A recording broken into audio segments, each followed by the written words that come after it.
And that was the law that the federal government was trying to use against Don Lemon, who was simply reporting on a protest that happened at this church. At the same time, there's a report today where the government has arrested Nakima Levy Anderson, a prominent civil rights lawyer who has been outspoken about having organized this protest.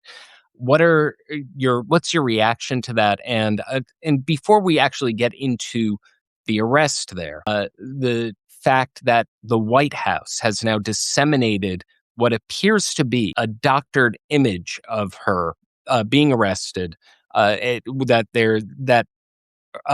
in the day, you had Kristi Noem tweet out a photo of her arrest where she seems to have a straight face, and the White House image has a very, very strikingly similar image where her with exaggerated expressions, she appears to be crying. So, again, I hope that one of the nice things about this Substack Live is that we have a little bit more time for me to walk people through things. And with your indulgence, I'm going to walk through.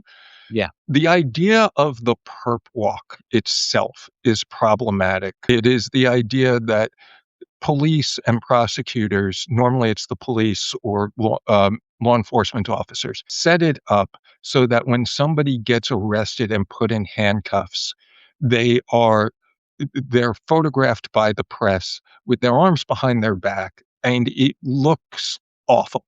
We have all been trained decades of life when we see somebody in that stance to think they must have done something horrible, and it can be very damaging to a person's public perception, which could eventually lead a jury pool to be more likely to think the defendant is guilty.